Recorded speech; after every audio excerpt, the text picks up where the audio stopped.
Hey, what's up guys, it's Unleash here today, and we're back with another video on Sonic Frontiers. And yes, we have some more information on Cyberspace, the open world, plus the story of the game. And a lot of this is coming from some Game Informer 30-minute review or something that came out yesterday, and obviously there was some confirmations from there, some which were good, some which were a bit annoying, not going to lie, but we're going to look at it all in today's video. So, without any further ado, ladies and gentlemen, boys and girls, let's get into the news at hand. Onto Twitter, we Sonic Rush. A small summary of Game Informer video on Sonic Frontiers. So, we're off to a great start already. There seems to be 6 or 7 cyberspace levels in each island at least. Now that is actually brilliant news, honestly, because actually, you know what, you'll find out later because there's some more information later, which is actually pretty interesting. Rooftop Run returns alongside Metropolis, but he didn't specify which Metropolis. Now then, I'm pretty sure there are 3 Metropolises in the Sonic series, but there could be another one, so just correct me if I'm wrong down below. But we have Metropolis from Sonic 2, we have Grand Metropolis from Sonic Heroes, and then we have Metropolis in Sonic Forces. We don't actually know which one he's on about, which is a bit annoying. He doesn't actually specify which game it's from, or how it looks like. He just says Metropolis in the video, I've watched it. So, which is the most likely one here? I'm either leaning towards the Sonic 2 Metropolis, or the Sonic Forces Metropolis. More so slightly on Forces though, and here's why. We already know that for some of these cyberspace levels, they're going to be reusing assets from previous games. For example, Green Hill is obviously using Generations, and it looks like that the city level's using those assets from Empire City with signs and everything. And obviously, we have Sky Sanctuary, it's obviously going to be from Generation once again.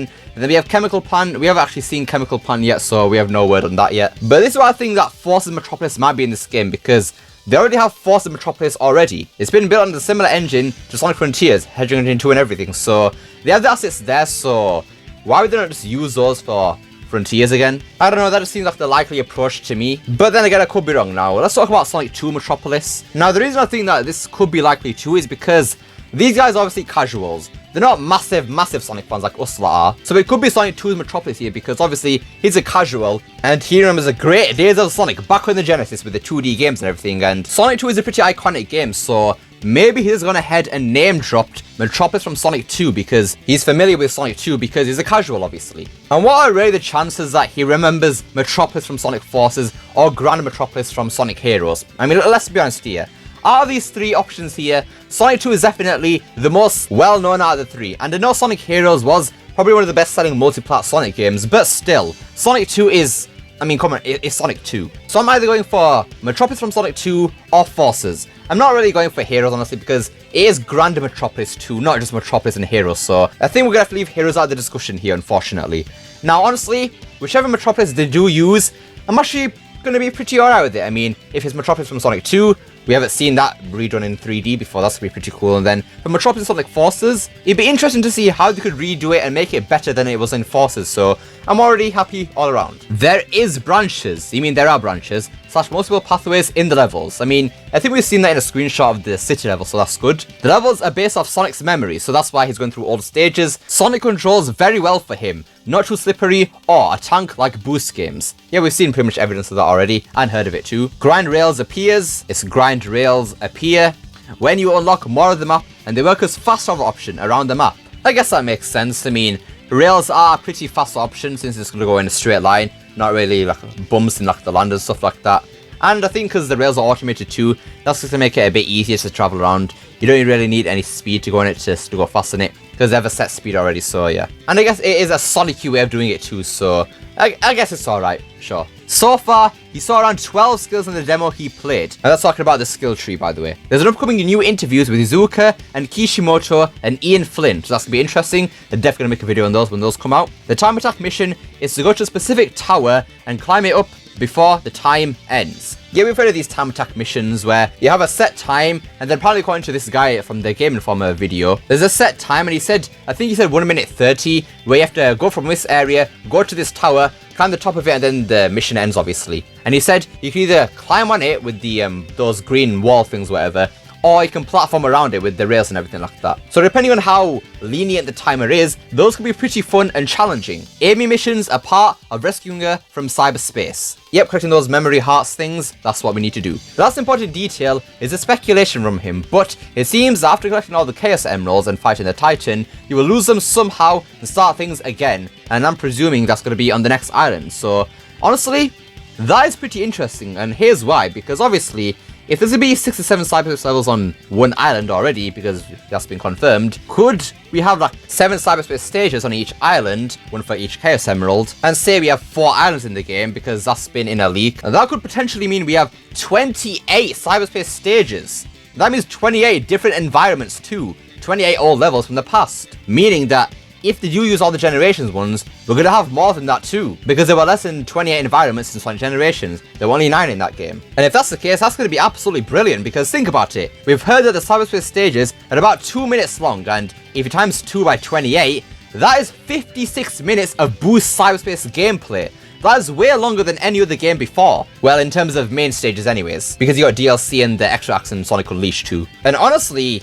that would be pretty awesome. And remember this too, the stages are most likely gonna get longer the more the game progresses, so they're gonna get harder and everything like that. So man, think about that right now. More than an hour of just full cyberspace boost stage gameplay. That is actually pretty awesome to think about. Wow. He didn't fight the Titan in the demo he played it for 3 hours. Alright, now we have SSF 1991, where here's some details that this Sonic Frontier account didn't mention. He asked the devs about characters. Based on what he's saying, there won't be a huge cast of characters because the first island is an undeveloped land that no one's visited before. However, he just speculated that there are characters we haven't seen in the game yet. Well, so far we know there's Tails, Amy, Sonic, Eggman, and Big the Cat. And then we have Knuckles in the Frontiers prologue, the animation thing, so maybe Knuckles in there. And then some leaks have said Shadow in there too, so we can't really tell yet. Right then. We now turn to some people who have taken out some information from the Written Game Informer article on Sonic Frontiers, so we start here. Just finished reading it. There are not tons of new information, but they found the game promising overall. That's good news. Controls were complemented multiple times. Smooth and fast, but not unwieldy. Jumping is precise, speedy, but controlled. The game starts with a cyberspace level based on Green Hill Zone. You issue open worlds afterwards, so yeah. The first thing you play in Sonic Frontiers is Green Hill Zone, not the open world. Interesting. The cyberspace levels are number 1-1, 1-2, 1-3, etc. The first one worked as a tutorial and was done in less than a minute. What? Less than a minute? Okay, no. Okay, in all fairness, Abdul's Act 1 in Sonic Unleashed daytime anyways was like 40 seconds, so I don't know, maybe it's not all that bad, right? I mean, we could possibly have 28 stages in the game, so I don't know. 1-2 is Unleash inspired, so I'm guessing that's the Rooftop Run one. 1-3 is Metropolitan, so maybe that is Metropolis from Sonic Forces, or probably the one from the trailer like we've said here. Other levels are inspired by Green Hill again, and Chemical Plant. Yeah, we know about that. Sonic Team listened to the criticism of the past few games being too short. I think that Frontiers is a significant improvement in this regard. No mention of other islands in the preview, but they found Kronos Island to be quite large. Quell any concerns I had that Sonic would be able to speed across too quickly. The main loop is getting portal gears by defeating bosses, using them to unlock cyberspace levels, getting vault keys by finishing the cyberspace level different challenges, using them to unlock vaults containing the Chaos Emeralds. You can increase Sonic's strength and defense by collecting Seed and giving them to Hermit Coco. You can increase his top speed and ring limit by returning lost Cocos to the Elder Cocos. You can fast travel to them once you've met them. Okay, so you have the rails fast travel and then proper fast travel, that's interesting. Big is in the game, teaches you a fishing minigame. Amy gives you quests when you hit different milestones, including her hearts. They're sent out helping Cocos. One they find especially difficult, including leaving several lost Cocos back to their mother while avoiding explosions. Okay. They enjoy the boss fight's variety. The Flyer boss, and that's the one we saw in Sonic Central, boss fight was one of their favourite moments in the game. Shows more potential than I can recall of any 3D Sonic game. Alright, some pretty interesting stuff there, so you have some more tweets with some more information from the Game Informer written article. Game starts with Eggman searching for an AI on the Starfall Islands, but ends up getting trapped in cyberspace himself. The Big Fishing minigame gives Sonic tokens, which you can trade for portal gear fragments, diaries, vault keys, and other collectibles. Some of Sonic's new combat abilities are named Sonic Boom, Sonic Boom, Sonic Boom, Mid-Combo Projectile, Wild Crash, Zigzag Attack, and Accel Rush. power up when combo meter is filled. And yeah, we heard that the combo meter is actually used when you actually get like multiple hits on an enemy without getting any damage. Lightspeed dash is activated by clicking the analog stick. That is some weird button mapping. Wow. Looks like Sonic Unleashed has some competition, huh? Part of the hood is tracking bars, so you wouldn't have to constantly open up the map. The giant boss we saw in the last Sonic Central is simply called the Flyer. Right then, onto Tales' channel where we have some story details. Eggman arrives on an isolated island and discovers a mysterious artifact, which he then begins to upload his AI to using a device. He says, the ancient secrets will be mine, but the island's own AI, or something alike, activates a protection protocol, absorbing Eggman into it. The scene pans to something akin to the Sonic 3 intro, but this time, Amy is along for the ride, with Sonic and Tails, and they're heading for the Starfall Islands to look for the Chaos Emeralds. However, Tails loses control of the tornado biplane and flies into a wormhole. Sonic awakens in an area reminiscent of Green Hill Zone, being an entirely linear sequence. After completing the tutorial, Sonic wakes up alone and disoriented. The disembodied voice calls out to Sonic after he achieves the impossible by escaping cyberspace. It tells him to collect the emeralds and destroy the Titans, which he already planned to do. He decides this guidance is better than none. Sonic spots Amy in the open world, but she's seemingly trapped in cyberspace. The cutscene shows the back of a new mysterious character watching from the distance. I'm guessing that mysterious character is probably Sage. Sonic realizes he needs to gather items related to the characters throughout the world to free his friends from cyberspace. Another cutscene shows Eggman trapped in cyberspace, figuring how to get out. It transitions back to Sonic, where an enormous titan looms over.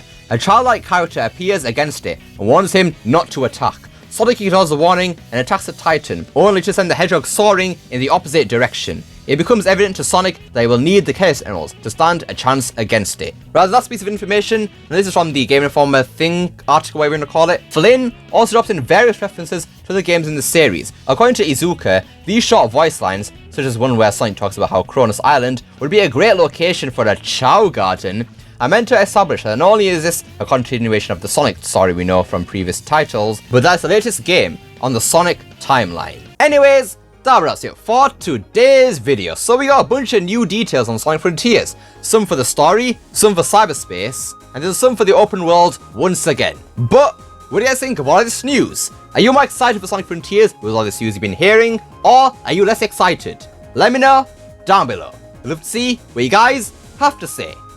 I hope you enjoyed this video. Don't forget to like, share, subscribe, especially the last one. Don't forget to become unleashed by hitting that join button down below. And remember, it's not necessary. And I'll see you all next time. Peace!